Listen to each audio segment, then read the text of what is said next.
Okay, we'll move on to the items under study sessions. And we'll start with the fire department, acceptance of donation. Good morning, everyone. Morning. We have one item for next week. We received a grant from McPherson Community Foundation for $1,050 for carbon monoxide detectors.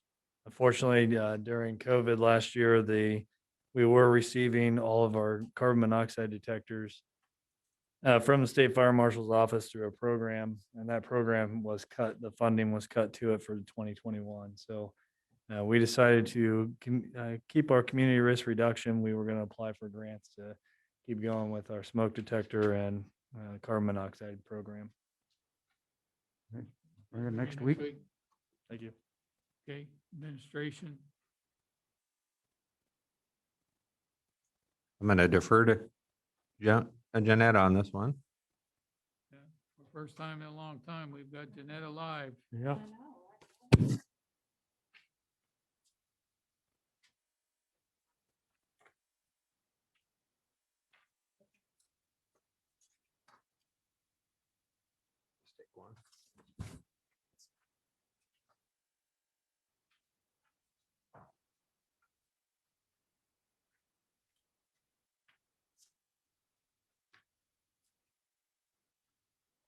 Good morning, commissioners. Good morning. Good to be back, live in person.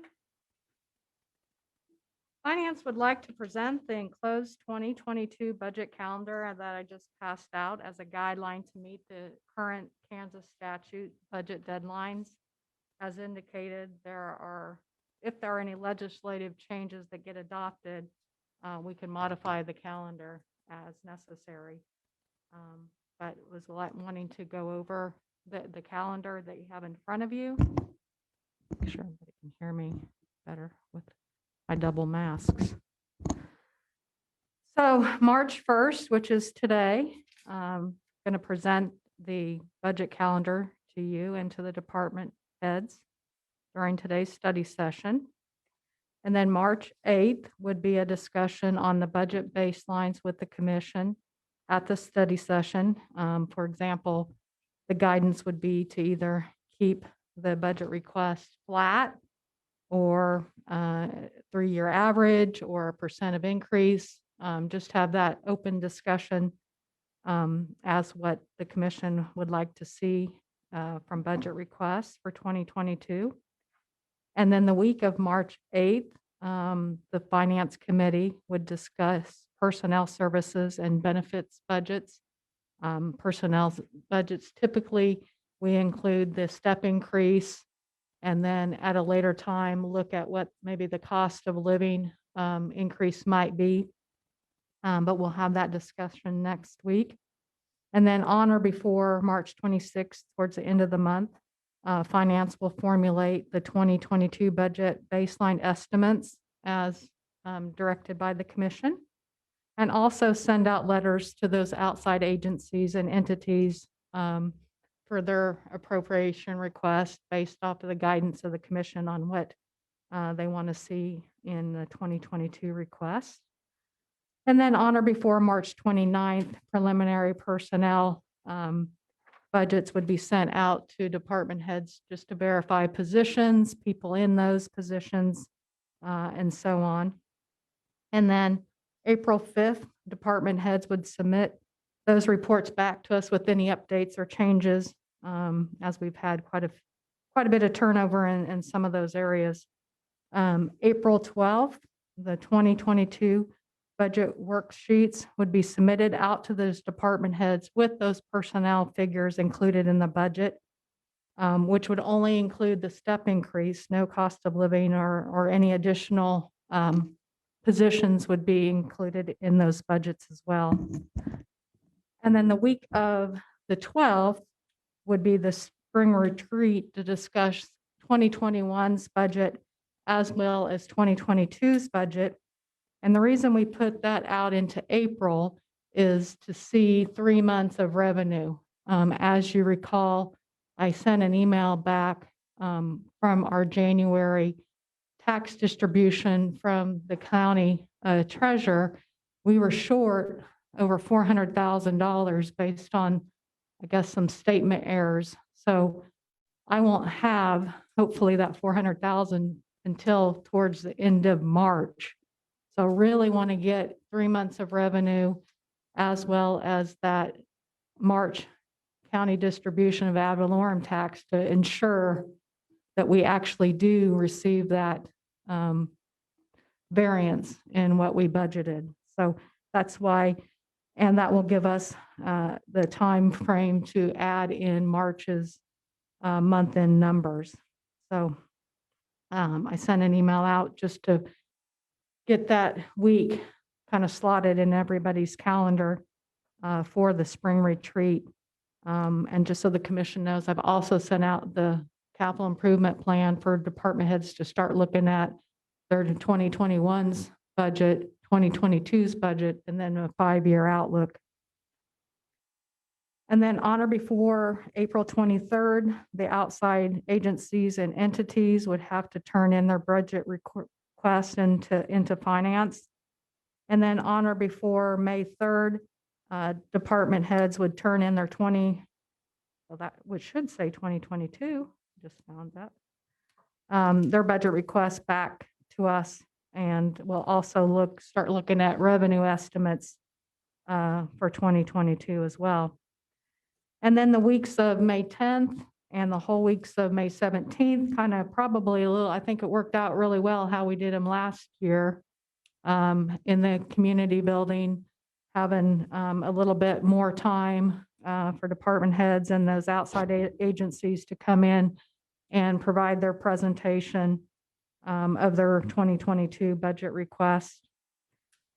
And then on or before June 7th, we'll in finance will compile all of those budget requests and then put them in a more user-friendly version for commission to look at from a holistic viewpoint. And then June 1st is when we should have all of the values certified for property tax, utilities, heavy truck, and oil and gas. And then the big date, which we can't really do much until we know what the value of the mill. So June 15th, that should be established by the county clerk according to statute. And then I just slotted from that week on is when we'll start the work sessions, similar to what we did in here last year. I think that worked out well, where we start fine tuning based off of the value of the mill and what the budget requests are based off of the guidelines established by the commission. And then those dates highlighted in blue are all according to Kansas statute.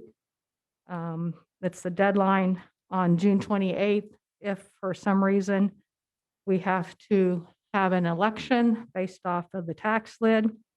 And then August 5th is when the notice of the budget hearing must be published.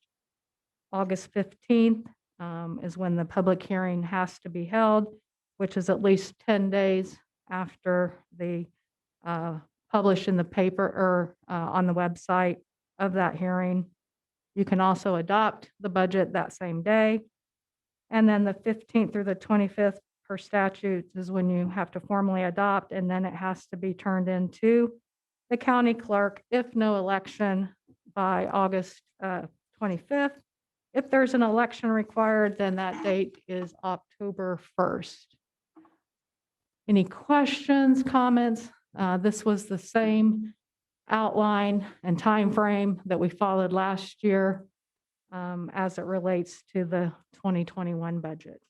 So, And we would be reaching out to you guys on specific dates when we list, like, for example, the week of April 12th to set up the yeah, spring absolutely. retreat, and we'll reach out to you guys and set up a date and time that will work Understand. for the Yeah, budget meeting. absolutely. And probably follow that same guideline where we talk about finance and the budgets first of the day, because that kind of sets the tone for the rest of it, depending on kind of where we're at on revenues and following that first 3 months. Give you an overview. what that looks like, revenue and expenditure wise. Okay, sounds good. Any changes, modifications, or we'll keep everybody abreast of what's going on. I will just give you a quick update since I haven't been in person. We are 99% done with the audit as far as our turning in our requirements to them. They do plan on coming in person and doing the field work. I don't have a time frame yet on when that will be. I think they were kind of waiting for me to get back. And so I will be in close contact with them on when they will be coming in and giving everybody a heads up on that. I don't have any information as far as the single audit.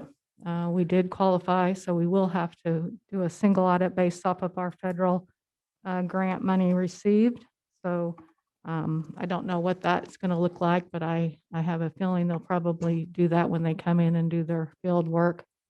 Typically a 2 to 3 day stint where they're in one of the conference rooms, gathering data and asking questions. So Mhm.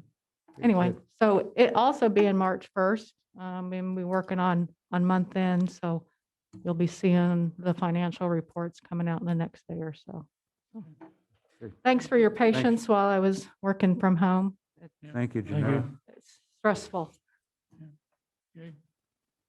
Public lands and facilities, Blaine Burns.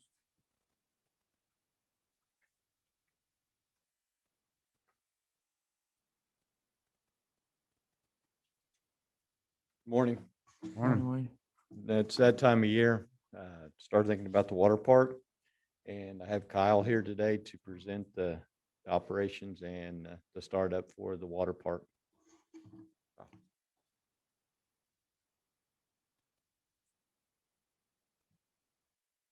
Hey guys, how are you guys doing? Good morning. Good morning.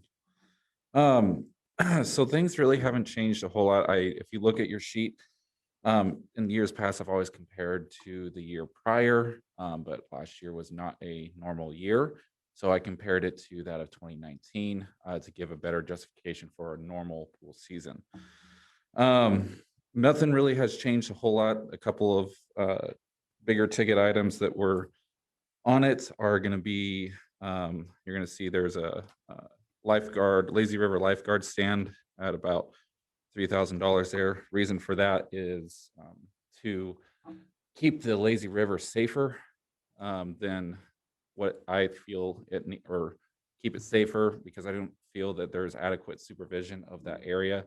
With being low, the islands create a lot of blind spots that prevents the opportunity for my lifeguards and other staff to get a good visual on the people in the Lazy River. The stand will get them up about 64. The seat height is at 64 inches.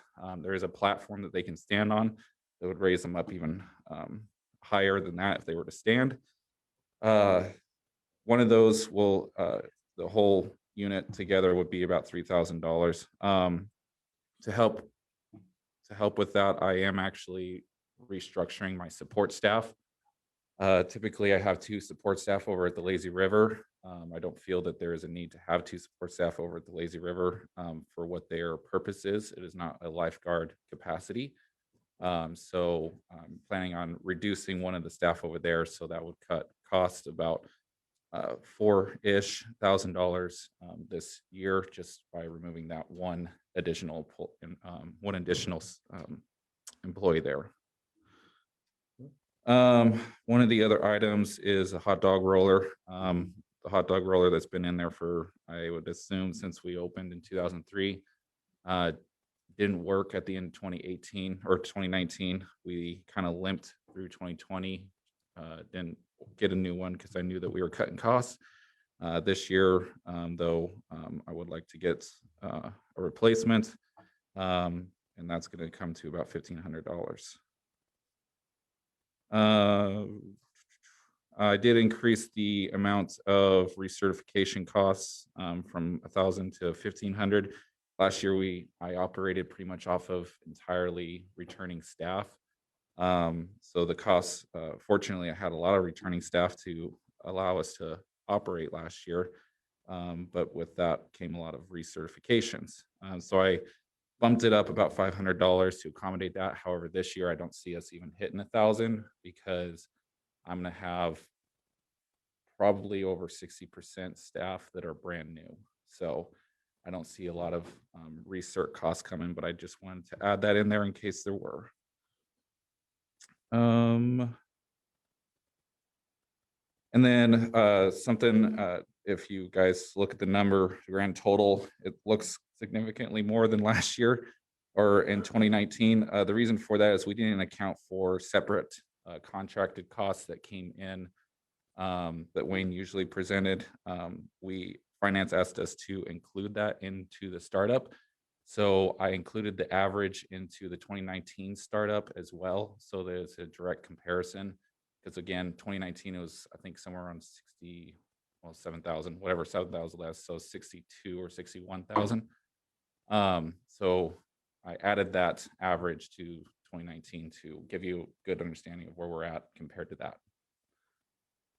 And those included the plumbing, ice machine, BPU, because when we fill the pool every year, we have to get a meter on that hydrant to fill the pool. So what you're saying is we try to compare apples to apples, and we had that other 7,700 average in another part of the budget, that you're really needing $1,200 more for this year. Correct. The main thing being it's not the additional contracted costs, it's the lifeguard stand and the hot dog roller that kind of put us up a little bit. Okay. And we didn't have this on our part. Thank you, Sydney, for putting it up on the screen. But when we bring this next week, it would be good that this goes out with the agenda so that It's only on the login back page, so we'll make sure we move it over. okay. All right. Thank you. Thank you. Okay, the next item is, I would like to request commission approval for Adelaire Design and Print of McPherson to design and print the 2021 Public Lands and Facilities Giving Guide for an amount not to exceed $1,508.18. This gift catalog offers many ways the public and businesses can contribute to the continued support of a quality park system, public facilities, and enhancing the quality of life in our community. While our suggestions in the guide can be viewed as a wish list, the possibilities are endless. They include ways to beautify our park system, promote our community, and create a safer and more enjoyable environment for all ages. They bring it next week. And I left a copy on everybody's desk. So take a look at it. Okay. Where would you plan to put all of those? Just out of curiosity, just would you have them like? I will, I have a mailing list of all the businesses and CEOs. Have them at the community foundation and some other Foundation, places too? yes. And it'll be on the website also. The next item is the purchase of 5 Patriot disc golf baskets from Dynamic Disc of Emporia. When we started the renovation of Lakeside Park, changing the disc golf from 9 holes to 18 holes, we thought we'd be able to reuse some of the disc golf baskets, and that is not possible. They were put in the late 80s, and so we're down to, we only need 5 more to make it an 18 basket course. And we do have the course has been redesigned, and we're ready to start putting baskets in. They bring it next week. Next one is for Turkey Creek Golf Course. Their ball washer, after 20 years of the range ball washer, it has failed and it cannot be repaired. So we need to replace it.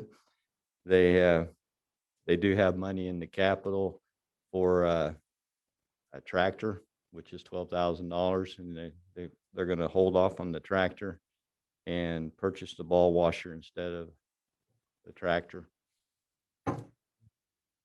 Good with that, Janetta?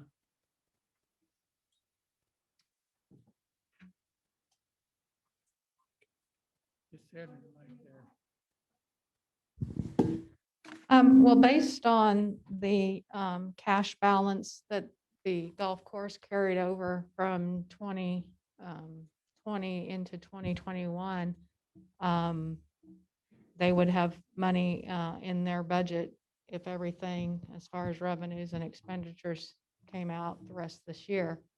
Now, that's everything staying the same. But if it's necessary and they need it, that would be the only place that there would be money that would be set aside, which was the cash that they carried forward from last year.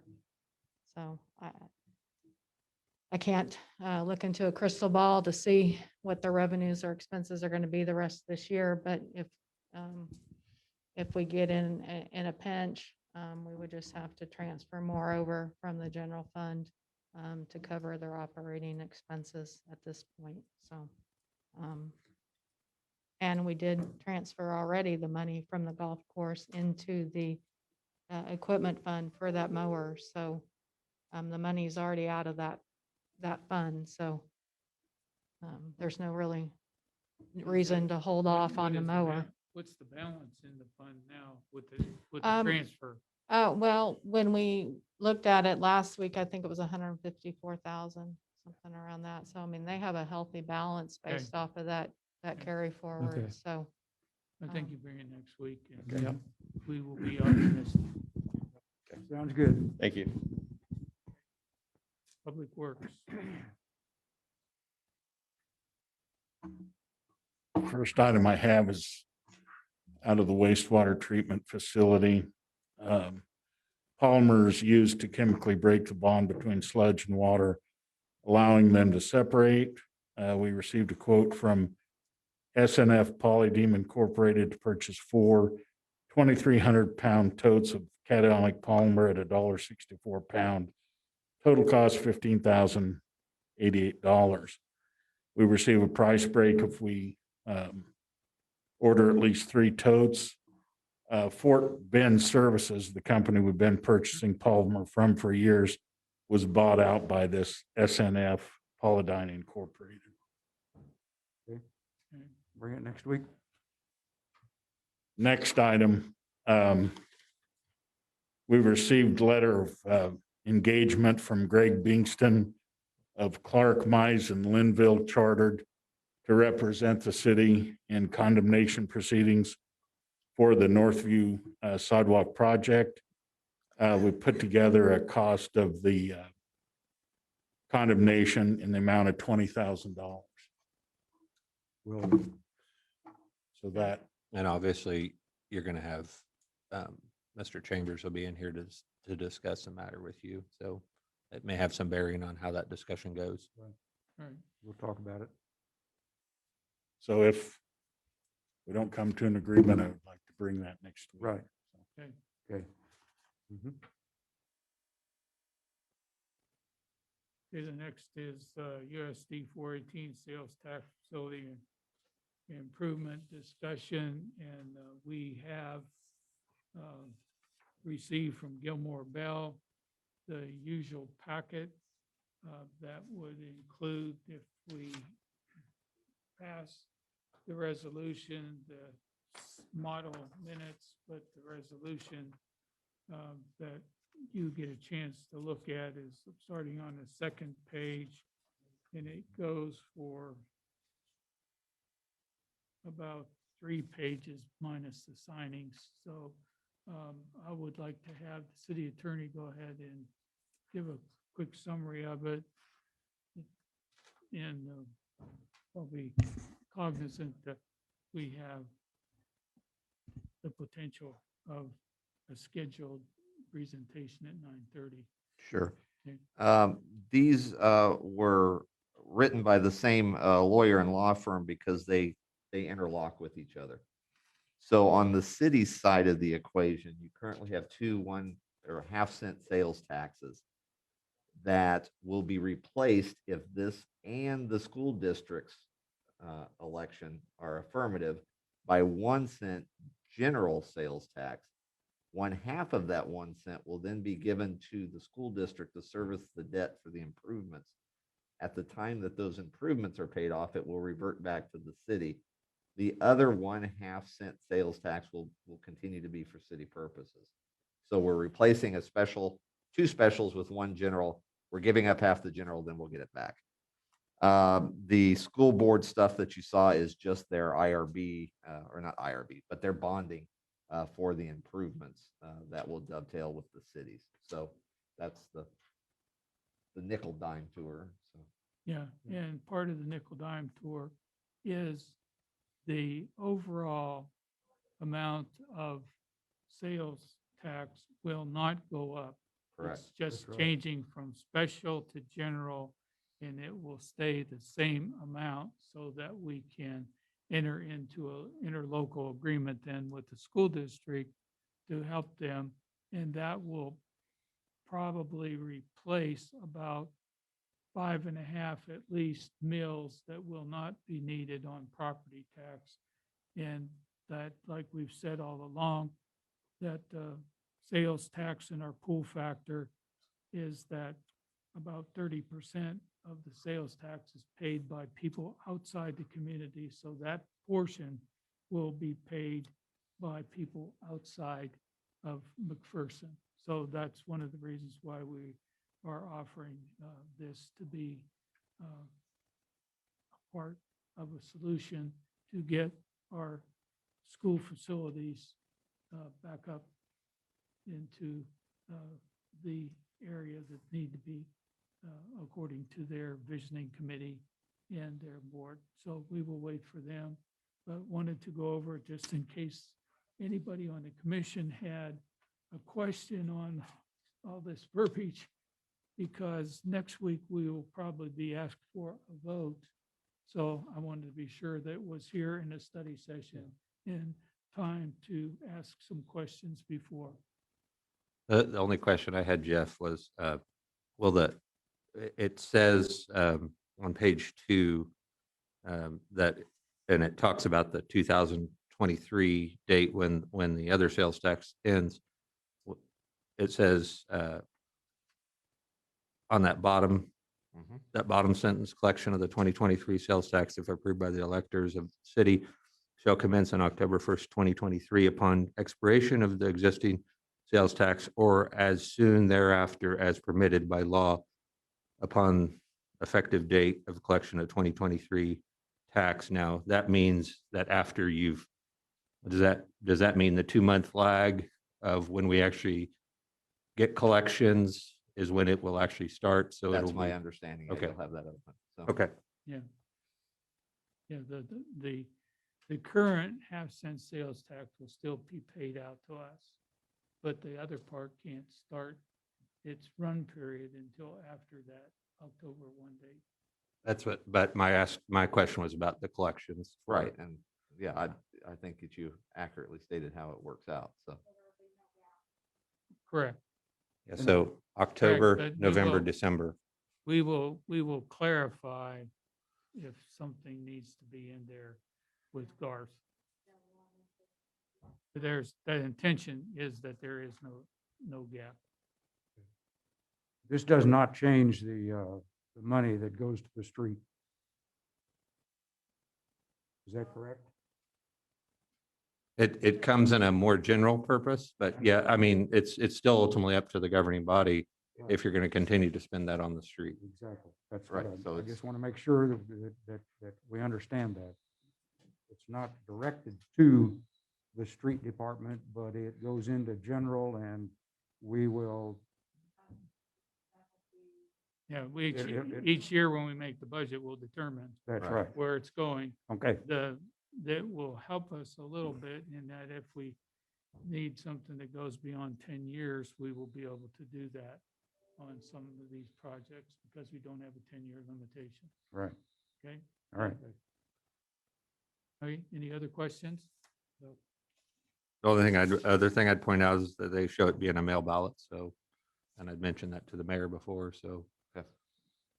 Yeah, we need to be sure that's what they really intend to do. So maybe Jeff can check with Garth on one, the payout, 2 month gap there to be sure we don't have any question. And then also clarification, is this truly a mail-in ballot? Yep. Okay. All right, it's just a minute past 9:30, and so I want to go to our first study session, Smoky Valley Nursery easement discussion, and be more than happy to call on Mr. Chambers to make any statement or his views. Come up to the podium if you would, please, and give your name.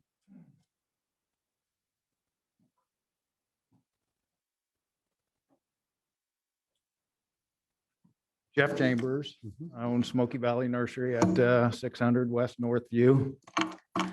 And I do have a list of questions since we've just, I've heard rumors that this sidewalk was going in, but we haven't gotten any contact from the city other than Scott meeting with me once this fall. And at that point, they didn't know the trail was going to be on the south side or the north side. And apparently the final plans have just been finalized in the last week. Apparently, because I haven't had any contact whatsoever, but I do have some questions here and I was. Take it easy. Okay. Those don't have to be answered in this forum, but at some point, I need answers to some of those questions.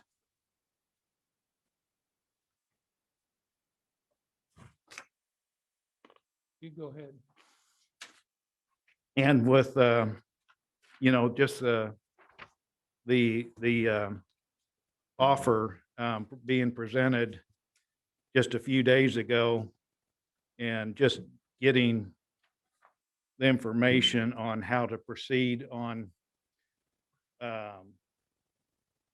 eminent domain and the appeal process and stuff. I'm going to need some time with an attorney to answer some of these questions. And I guess I have the opportunity to come back with a counter offer. Yeah, once we start, you'll be working with Public Works and you can work with them.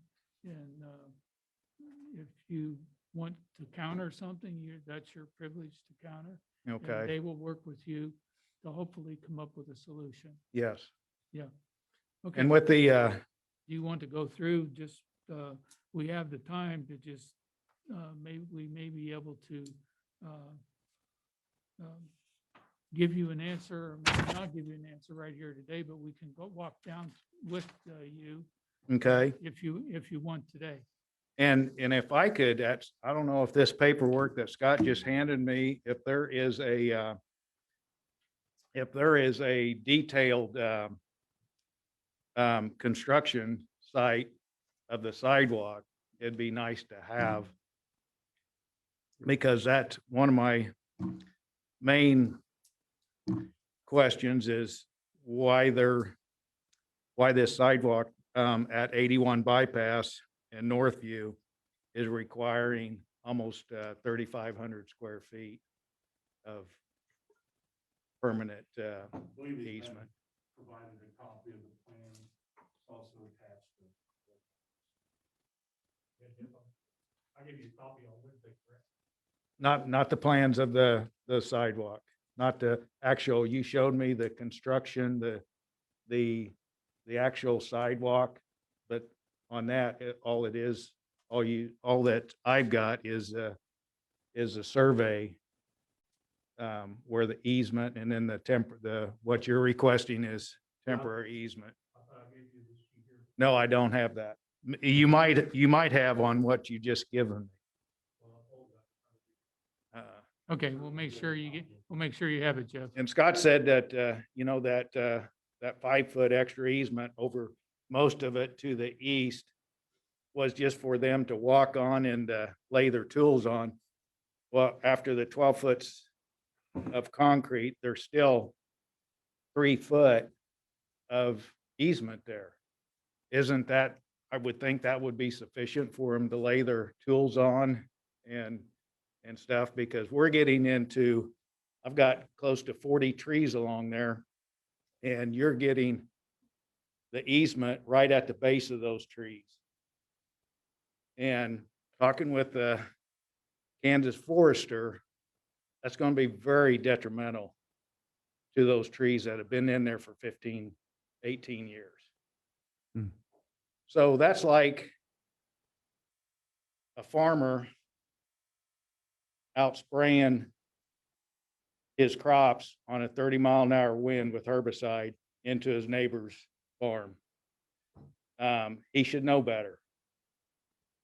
And, you know, this short of notice, I was hoping to get, you know, the Kansas forester up here to talk to you folks and get the gist of what's going to, the destruction that's probably going to take place on a percentage of these trees.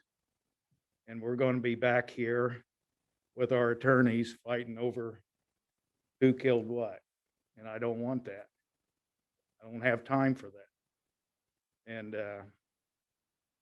stuff, but anyhow, the farther we could stay away from those trees, the better. All right, we'll make sure that you get a copy of the construction piece right there that we thought you had, and that it's explained to you fully. Now Jeff, those have been placed as close as they possibly can be to the curb and gutter, is that correct? Sidewalk is placed, yeah, And it is required to be a 10-foot sidewalk. 10 foot side. Okay. 2 foot off. the curb gutter. That's as close as we can get to. According to KDOT. Actually, they give us a variance. They would like to have it 4 feet. Yeah. They did give us a variance for that. 2 feet.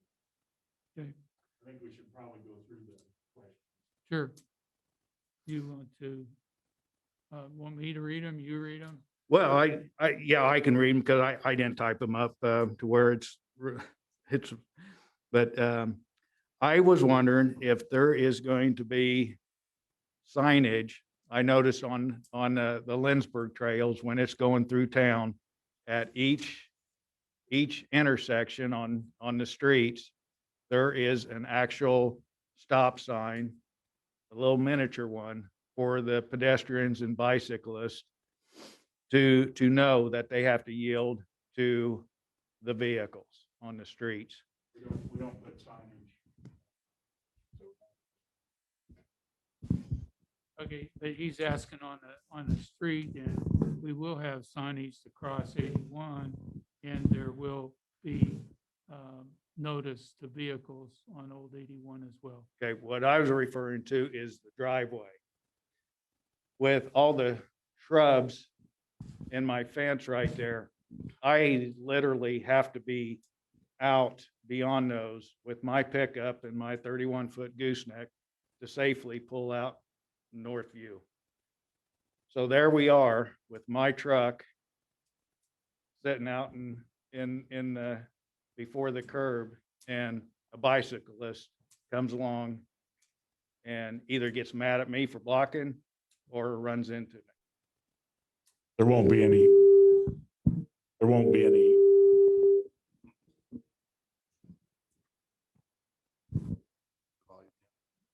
Right now, there are not planned any signs. We'll talk about it, but I think the limited amount of traffic at any one time should not be a problem, but we will talk about that. We've not had any issues on the 10-foot sidewalk along Avenue. No, Right. none. All right, so we already have experience. Do you have any businesses going into? We have a church, no business. Okay, what's the second question? Who is liable for the walkers or bikers tripping, bikes accident, ice falling from BPU lines? And then any uneven sidewalks due to, the valve box that that Kansas Gas has there, MTC has there. You know, whose liability insurance do, the walkers and the bikers come after when they've tripped and, had an accident, had to have face surgery or something like that? Because that's something I'm not having to worry about now with grass. I have people walking on the grass. I have people walking their dogs on the grass. I don't lose any sleep over that. But I will if there's a 12 foot of concrete there.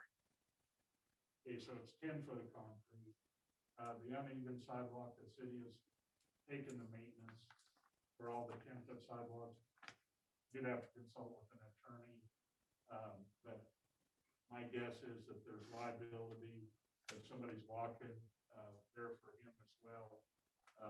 Where the property owner doesn't have any maintenance on the sidewalk, I would think the liability there would be minimal. Yeah, and the main liability would come from lack of maintenance, and the city has taken the maintenance. Right. upon us. Well, I just bring this up because Yeah. my sister Melinda Reese that lives on Homestead was walking with her husband on Sonora right by the St. Joseph's Catholic Church 3 years ago. And BPU's water valve right there had sunken. She tripped on it, $40,000 St. Joseph's insurance had to pay for her reconstruction of her socket of her eye and stuff. And, I'm not having to worry about that kind of liability at this point, but, once the sidewalk goes in, there I am. Yeah, 5 foot sidewalks, the homeowners take the responsibility for all maintenance. yes, but in this case, the city's taking responsibility for maintenance. For the Part of the maintenance, city's but not policy. for the So- accidents. Right. Okay. Question Okay. 3. Who is responsible for the maintenance on the sidewalks regarding cracks and ice? Well, you've answered 3 of those points, but who's responsible for the snow removal? City's taking responsibility for all, including And Jeff, you're saying there's only 10 foot of sidewalk or concrete. There's 12 foot of concrete.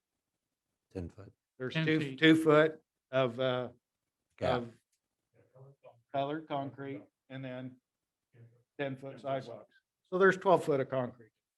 Can you explain to me how that snow is going to be removed from Northview in the trail? probably with the push mower that the park department does it. They have blades on their mowers. We asked them about specifically which side it's going on. Yeah, and where eventually is all the street snow and the snow on the trail? Because I would assume that it's being bladed to the trail and then the trail. See what I'm getting with? Wayne, how do you guys do that on the other existing 10 foots that you have?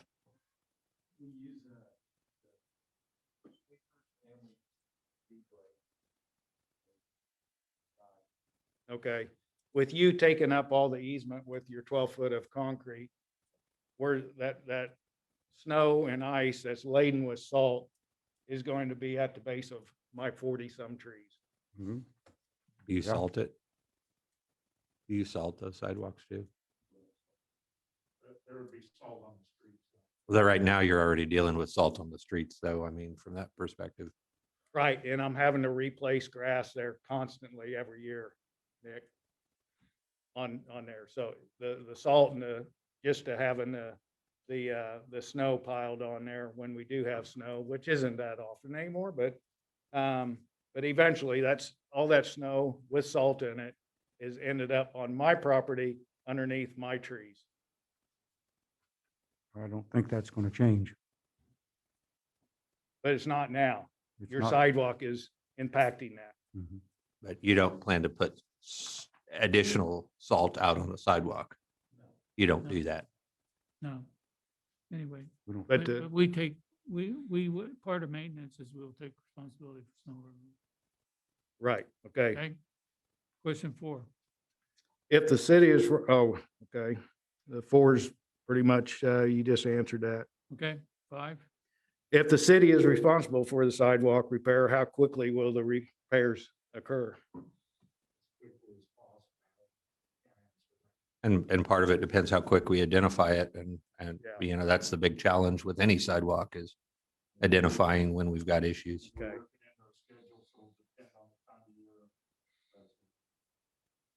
But we've had the 10-foot sidewalk out on Avenue A. Yes, And we look at that to be sure everything is still okay. We'll do the same thing with this section of 10-foot sidewalk.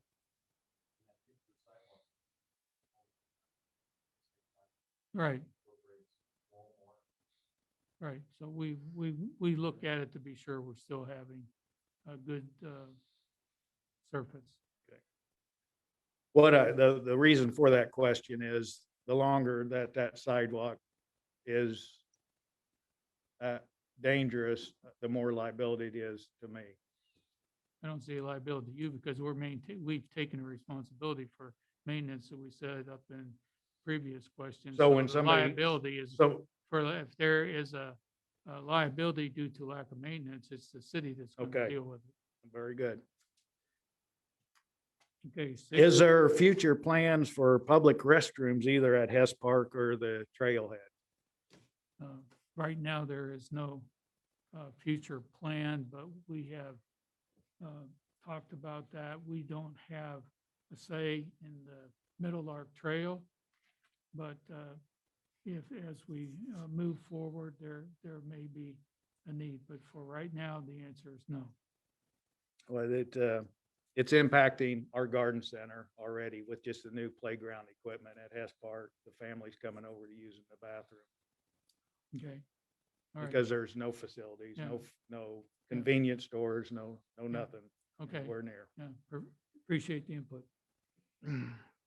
Are you willing to hear from the community, K-State Forester Tim McDonald, about the negative impact of what this trail is going to do to the trees and grass that I use a lot for advertising for my business?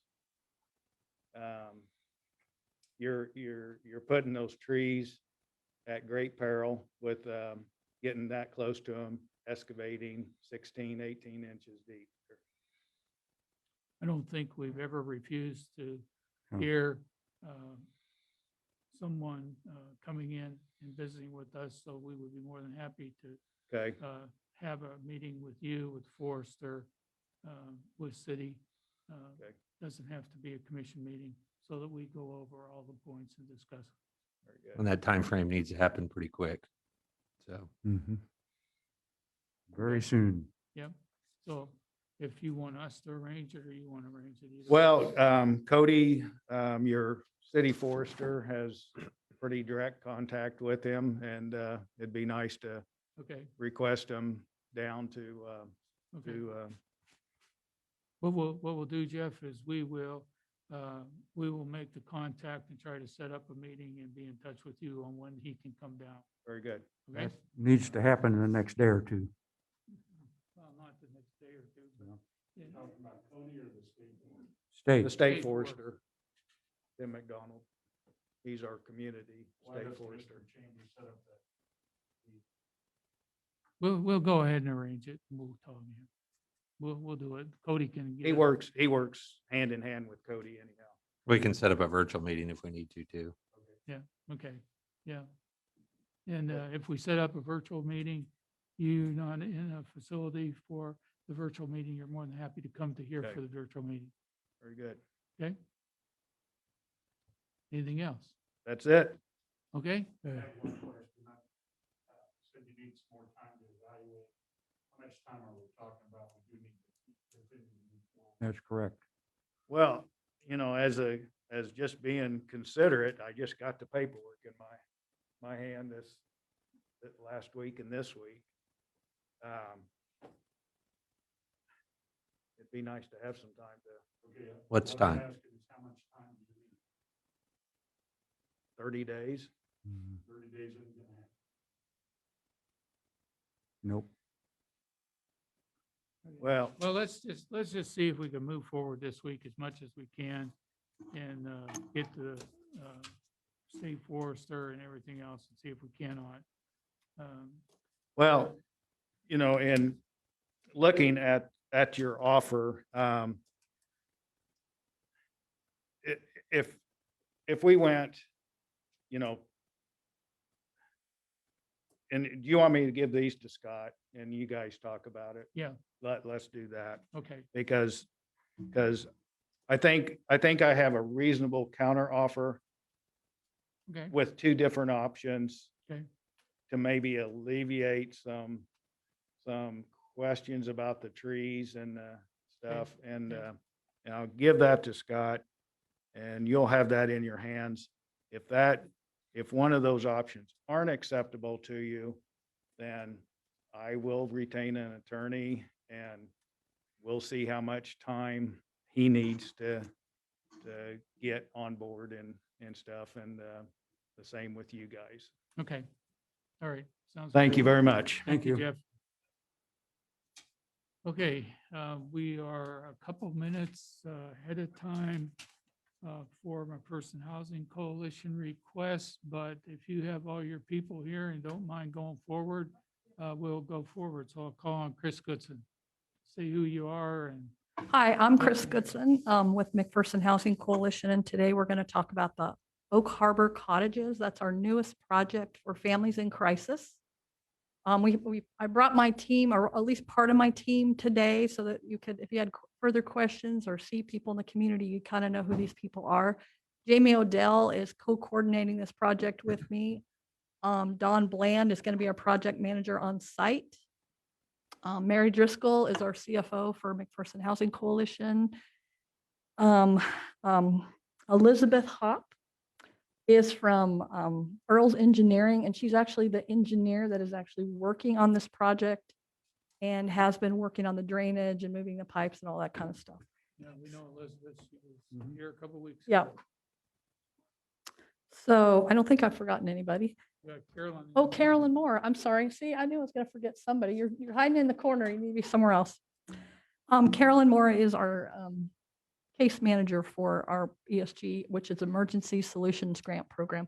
So I'm actually going to turn it over to Carolyn for a bit to give you some updates on that Emergency Solutions Grant, so you can kind of figure out why we're doing what we're doing and have a little bit of background on that. So Carolyn, if you want to come up, I'll give you the floor for a minute. Good morning. So I am Carolyn Moore. MHC has administered the ESG grant since 2015. So this July will be our 7th year. And our work is aimed at helping families with young children that are homeless. We have 2 currently in our program that were staying in their vehicle when we met them. And it took us 2 to 3 weeks to get them housed. One mom and her 2 little boys were staying at the Omega shelter after leaving an abusive husband that started to stalk her, and they've been there for a month. Another mom with 2 children, I couldn't get her housed fast enough, and so she returned to her abuser. We can't get these families out of a bad situation fast enough. And so the cottages are designed to help us with that situation. We're going to have a place to relocate these families immediately, and they'll stay there. Our plan is for 6 to 9 months until we can evaluate their needs and figure out how to move them forward into regular housing. Once we get them into a regular house and out of the cottages, then they would move into the ESG program, the ESG grant, which I work with right now. So we're looking at this being kind of a different grant situation with the cottages. So, okay, I'll turn it back over to Chris. You have the, oh, you have it. Good, Mhm. good. Okay. So these cottages that we're planning on putting 10 cottages on our lot on the corner of Oak and Skanky. They'll be 440 square feet. So although they're called tiny homes, they're really a cottage type. They will have 2 bedrooms and a bathroom, a kitchen area, a living room, and a small dining room. We will have an on-site manager that will live in one of the homes. That home will have a full basement underneath it, so that our families will have a shelter if a tornado or something happens. Also, we're planning on having a room in the basement that will be for meetings or parties or any type of thing, activities that they want to do. It gives them an enclosed space and also a shelter. One case manager will be assigned to this complex so that it's technically 9 families will live there, and then the people that are managing it will live in one of the homes. So we'll have one person assigned to just take care of these families and to help them, because we figure that most of them are going to be high need. And so they're going to need a lot more things than maybe some of our other families. They need things like a lot of our people don't have high school diplomas. Some of them are fleeing domestic violence. Sometimes they're doubling and tripling up in homes. And that's really, really hard for families and causes a lot of stress within families. So maybe a family's doing okay, except for the fact that maybe grandma and grandpa just can't manage that anymore. We are planning on using another portion of our ESG grant to pay for that. And so that particular grant has money for utilities, maintenance, staffing, and all those type of things. So we're really happy that that part of that grant should be able to cover once we get these up and built. We have Countryside Covenant Church has already stepped forward to build the first house. We have meetings this week with several other churches who are wanting to step up and help us build these. We have donations already. We have enough money right now to build 2. I'm hoping within the next couple of weeks, we'll have enough money to build 4, because a lot of people have been stepping up, and we've been getting checks anonymously and all kinds of things. It's been amazing. What else? You guys have any other questions? We have pretty much that kind of information. Do we, and I think that Carolyn has hard copies if anybody wants a hard copy. Yes, we do have hard copies of everything. After this, we can pass them out after. Go ahead, Larry. Are these going to be built like on site? Yes, Okay. they'll be on site built. Mhm. Chris, did you say there's a basement under each one or? There's a basement under one of Under them. one of them? One of Okay. them. Yeah, it'd be Okay. cost prohibitive to try to put a basement under, but I Yeah. felt like we needed a place. We don't want them to be depending on the neighbors to try to have a place to go if the Okay. storm hits or tornadoes. Plus, it gives them a place. We have a lot of things that we collect for our families. We move families in with absolutely nothing. So the cottages will be fully furnished. And so we collect coats year round. I think Carolyn last week gave 2 coats away. And so we collect coats. It'll give us a place to store food and household items and all kinds of things. So that's another reason we need that basement. Okay. Second part of my question is who's going to be responsible for maintenance? Maybe Don can fill that. I don't know. So that's part of our grant as well. We will have a maintenance person that will be in charge of making sure that so the person that's living there, we're hoping for a husband and a wife, and we're actually talking to a couple right now. And so he would be responsible for small maintenance items, but anything big that maybe a plumbing issue, we're obviously going to call a plumber or a heating and air guy or whatever. Okay. So is there any other questions on that? I just wondered if we need to talk about storm drainage. Yes, so you're jumping ahead of me just a tad. So if you're done with that part, Elizabeth is actually going to come up here and talk to you about the site plan, what the storm looks like and all that type of thing. Okay. Okay. You're up, Elizabeth.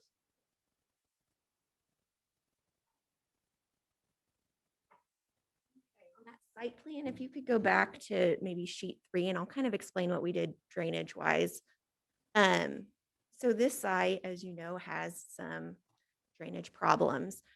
Our north arrow is pointing to the right, so kind of think of it at an angle, but on the northeast corner, the top, there is a 24-inch storm coming in. In the center, I just confirmed this on Friday, there's actually 2 pipes entering on the north side of the road, but only one of those pipes actually comes into the storm. That is at a 33-inch. Gotta hit that little pointer button. Oh, okay. Mm.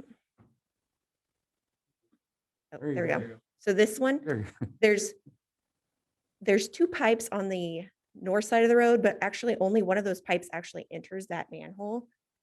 And then this is a 30-inch pipe. This is a 24-inch pipe. They come over here to this inlet here. And then there's two 24 inches going over here, and this is where it enters the main city storm sewer. Okay, so this is an idea that we came up with. I have talked to Jeff Woodward a little bit about it. And basically what I've done is I've sized this line around the property in the right of way. And this is going to be plastic pipe. It's a little bit less expensive. And since it's underneath the grass, it should be fine. This one's 36 and these two are 30 or 42. And this should be sufficient to really, if the city does make an upgrade to this system, this would not have to be redone. So this is planning for the future. It's a little bit bigger pipe, but you know, if upgrades do happen, we don't want to have to go tear out a new line. And then internally, the city had requested, because of the bad drainage here, that we have some type of internal drainage system. So we're actually going to block this pipe here, and then we're going to utilize existing storm structure with two inlets here. This area is actually going to be a detention area for the city requirements. And then there's also a manhole here and another inlet here. This inlet was actually required because this alleyway and the back portion of these lots over here actually drain to this area currently and come into this storm sewer here. So with all that said, the cost of all of this upgrades is listed. I think I provided that to you. The total is $84,850. And that's including everything, including the internal drainage and external rerouting of water. Do you guys have any questions for me? So the internal drainage is just drainage you're using to take off your lot. Right. So that's really the water that's maintained internally. And then everything else is basically meeting needs outside of our project. Will there be any other utility issues with utilities before you start? No, most of the utilities are actually in the alleyway, and then the water's across the street. So there's no currently no utilities in that area at all.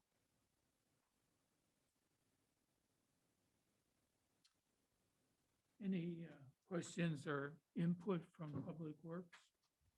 I think I like the plan. I think it's pretty good. The only thing I question is the trunk lines. The city's thinking about paying for it anyway. I think it probably should be concrete. The 42 and the 36 or What does that do to cost? Goes up. I would estimate that the 36-inch pipe with a contractor hired to install it would probably be around $150 maybe instead of 50. And then the 42 would probably be maybe in 180. That's totally off the top of my head, but that's a ballpark. So basically, we're talking about tripling the cost. Yeah. But it would be permanent. I can learn to love plastic. Not that maybe. plastic's not that plastic's not permanent, but yeah. But anyways, and this is a small deal. In the way I look at this, city rerouting, 81,350 is all city responsibility, and you only have 3,500. Chris says you did a good job. We may not agree. But it's quite a bit more than what we originally talked about a couple of years ago.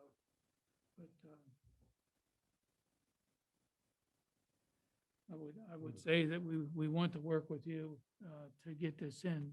I would like to bring up that some of the homes on the west side of Oak running south of you are questioning how they would be separated from you and whether or not they're going to see a reduction in value because of this. And is there any screening or landscaping or anything planned that will sort of screen the cottage village from the traditional housing moving south?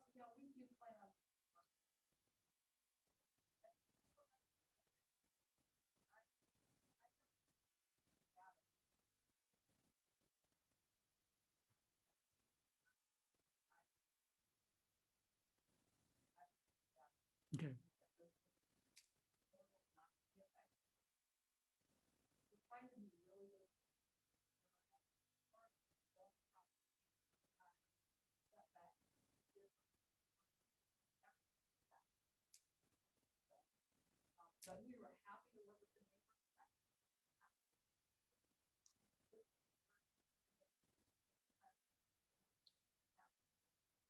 Probably a good idea. Good idea. Mhm.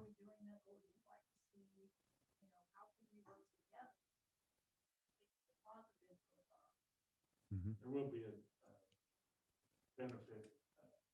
Chris. You're saying the existing areas too will drain better too, right around. Well, the alleyway is what I mean. Yeah, adjacent to that other. Okay. And- Any and other Chris- questions from commissioners? Chris, that was one of my questions as far as maintenance goes, is how the rest of that neighborhood would accept that. I think the perception is you're gonna have a mom coming in there escaping a domestic violence situation. She's got 2 little kids. Who's gonna mow the grass? Who's gonna do this, all this kind of stuff? You know, how's it gonna be kept up and to continue to make the neighborhood look nice? Okay.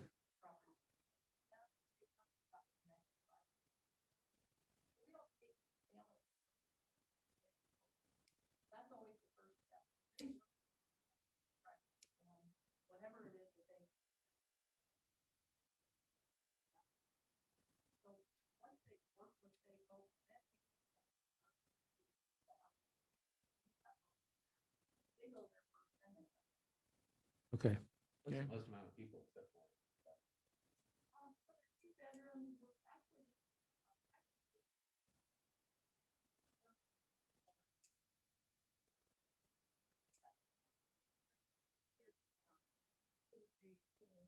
Yeah.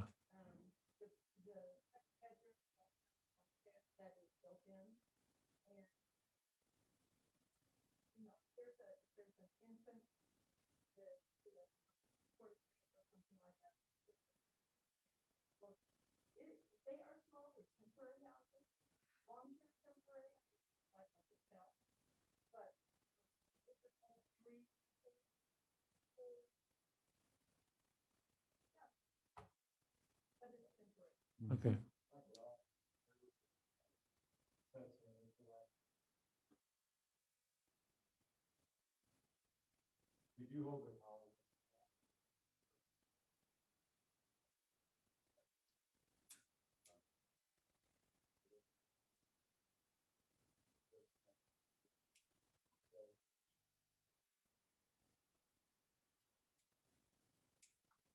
Okay.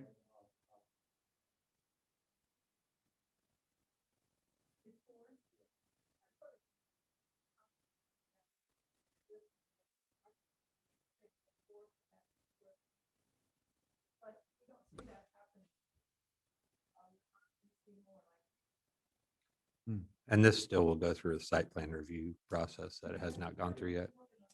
Yeah. Right, Yeah. Right. right. I guess my We've got big, some punch list yeah. items to address and. my get big that back in. question would be directed to Jeff, the 81,350 if we stay with plastic pipe. Where does that come from in your mind? And then where is Janetta coming from? The what? Stormwater utility? Janetta? You don't have, you can take a microphone and talk there. Where did the microphone go? Just got it.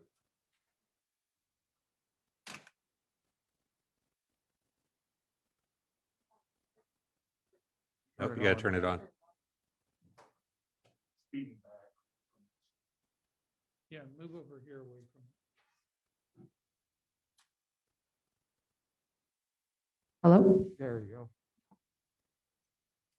Well, this is with January numbers, so I don't have February closed out quite yet. But the unencumbered ending cash balance for 2021, we're looking at a little less than 1.5 million in the stormwater utility fund. Now, keep in mind, we just completed the Holst project, which was a substantial drain on that fund. Jeff and I talked a little bit about, what sort of reserve should we have in that fund? Just keep in mind, this is a new fund. We didn't start this stormwater utility fund until 2017. So Say the reserve again as of January. at the end of January, a little over 1.4 million. 1.4. That's what we're estimating to end 2021. Are you making bond and interest payments out? Are we making any bond and interest out of that? Yes, we transfer money for the Holst project into bond and interest. What's, what those That's amounts are? at 620,000 a year for 2021. Okay. We gain about a little over 200,000. So basically, without everything, nothing else, we're gonna end up with $700,000 in reserve. What's? No, that 1.4 includes that bond payment. Includes. And it also includes the one project that we have outlined for 2021 is the North Gate Drainage Project, which is estimated at 375,000. And I can email you this cash flow, or I can put it up on whatever you would like me to do. It would maybe explain things a little bit better. This is only the study session, so we Right. need to be able to look at it when we vote, if Yeah. it comes forward. But yeah, next week. 1.4 million, that includes all of the estimated revenue coming in for 2021. It also takes into account the bond and interest transfer. It also takes into account all the operating expenses out of stormwater. So we- that 1.4 million is an estimate on where we anticipate to end in 2021. We need the numbers itemized out, is what we need, I think, isn't Okay. it? Isn't that- That's what Yeah, I'm what's saying, that? Yeah. when this comes before the commission, but I'm Yep. just trying to say if we're estimating the reserve at the end of the year, 1.4 million, that we should be able to put $81,350 into this project. And is that going to stress your reserve for what you're looking at? Okay, all right, so let's put it all together for the detail. And if we move this forward to the commission meeting, then let's have the details so that when we vote, we know what we're voting. Okay. When's that going to come? Next week? So it's gonna Do it- probably be 2 weeks then, I'm gonna guess. If we get Okay. the information from you, and then we go over it in study session a week from today, Oh, okay. then we can, if really, really necessary, we could probably go back and vote on it, but I would just as soon Okay. sleep on it for a week after that. Okay. And then And- vote on it. Okay. And And then, by then I'll have February numbers in there. and the other thing is that next week can be a busy week Yes. with a couple of big issues. So I don't want to get bogged down in one of those and then not give this its due time, if that's all right with you guys. And by that time, you may have had your planning commission meeting as well.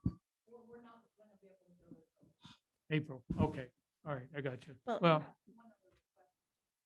Yeah, I was just going to ask if there was no more questions about cost or design on this. I would let Chris take back over. I know she had something else to go over. Go back to the main one. So I just want to say that this cluster of tiny homes will build community while providing stability and financial growth. The complex is set up to provide families independence while still providing a safe, secure, and nurturing environment. Each family will be assigned a caseworker who will surround the family with community resources, educational opportunities, counseling, and a plan of action to move forward. So I just want to stress how important we really believe that this project is, and it'll be life-changing for families in our community. The other thing is Virgil typed up a thing here for me for permit fees, and I would also like to see if I could get those waived as well. Did you turn those in? Do they have these? They're right there. Oh, okay, sorry, I can't see. So anyways, we'd also like that to be considered in our request. And that's pretty much all I have unless you have more questions for me. Yeah, I'll trade you the fees for the cost of putting this thing together. Oh. That's a deal right here today. We don't have to wait. No. Anyways, I was just joking. Yeah. But, no, we'll consider that. So We'll take thank a- you very, very We'll much. take a good hard look at it next week from today and Okay. then we'll, Thank you very much for your Okay. time and we really appreciate it. Yeah. all right, thanks, Chris. Yep. Thanks, Chris. If you want to have anybody here in the study session next week, we'll look at it again in the study session. You're more than welcome for any or all of you to come and we'll put it on a study session and give it a definite time to help your schedule. All right, thank you for coming in. Okay, we've been through everything, I believe. And I would like to, if nobody has anything else, to go back into session. Is there any other study session before we go back into commission? Okay, we're done with study session. We're back in regular session. And I don't believe we had anything to carry back. Whether you want to execute the engagement letter with council. Can you authorize it and still be in conversation? Oh, absolutely. Okay.